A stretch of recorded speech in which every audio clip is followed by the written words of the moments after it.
আসসালামু আলাইকুম। আজকে আমি কই মাছ ভুনা করব।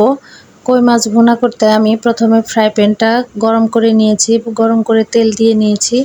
এখন আমি মাছটা আগেই মেখে রেখেছিলাম, তাও একটু আপনাদের দেখিয়ে নিলাম। তারপর আমি মাছগুলো একটা একটা করে দিয়ে দিচ্ছি। আস্তে আস্তে ভাজতে হবে মাছগুলো। মাছগুলো আস্তে আস্তে উল্টে পাল্টে এপিট ওপিট করে ভালো করে মচমচা করে ভাজতে হবে। আর আমি একটু মচমচা করে ভেজেই ভুনাটা করেছি। একটু মচমচা করে ভাজলে হয় কি, সেই মাছটার ভিতরের যে কাঁটাটা আছে ওইটা অতটা মুখে বাজে না।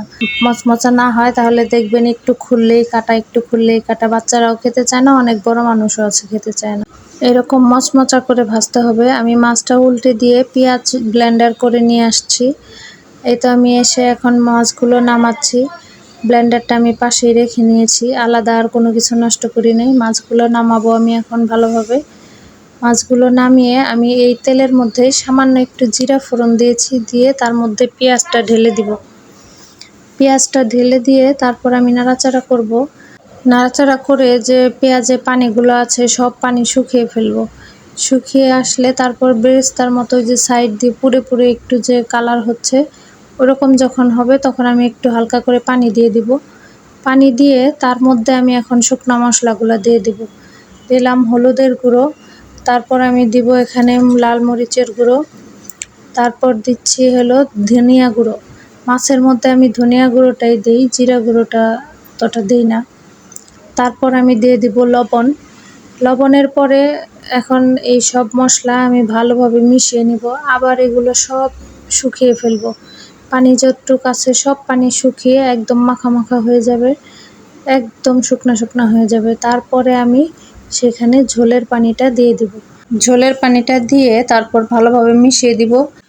মিশিয়ে দেওয়ার পরে কিছুক্ষণ বলক উঠে ঝোলটা যখন ঠিক মতো মিশে যাবে মশলা আর পানি, তারপর আমি একটু লবণ দেখব, দেখে তারপর মাছগুলো দিয়ে দিব। আমার ভিডিওটার কোনো অংশ যদি আপনাদের ভালো লেগে থাকে তাহলে আপনারা লাইক কমেন্ট শেয়ার করতে ভুলবেন না। এই তো আমি মাছগুলো দিয়ে দিলাম। মাছগুলো দিয়ে এখন নাড়াচাড়া করে আমি ভালো করে একটু রান্না করে নিব। আর এখানে যেহেতু যেটুক পানি আছে এইটুকুর মধ্যেই রান্না হয়ে যাবে। একটু ঢেকে দিব, ঢেকে দিয়ে তারপরে কিছুক্ষণ রান্না করে নিব। রান্না করে যখন দেখব আমার মাছের ঝোলের গাটা একদম ঝোলটা গায়ে গায়ে লেগে গেছে, তখন আমি এটা নামিয়ে পরিবেশন করে দিব। এই তো আমার দেখেন এইভাবে শুকিয়ে গেছে, আমি চুলা বন্ধ করে দিয়েছি। এই তো আমার মাছ রান্না হয়ে গেছে। আপনারা বাসায় ট্রাই করে দেখতে পারেন।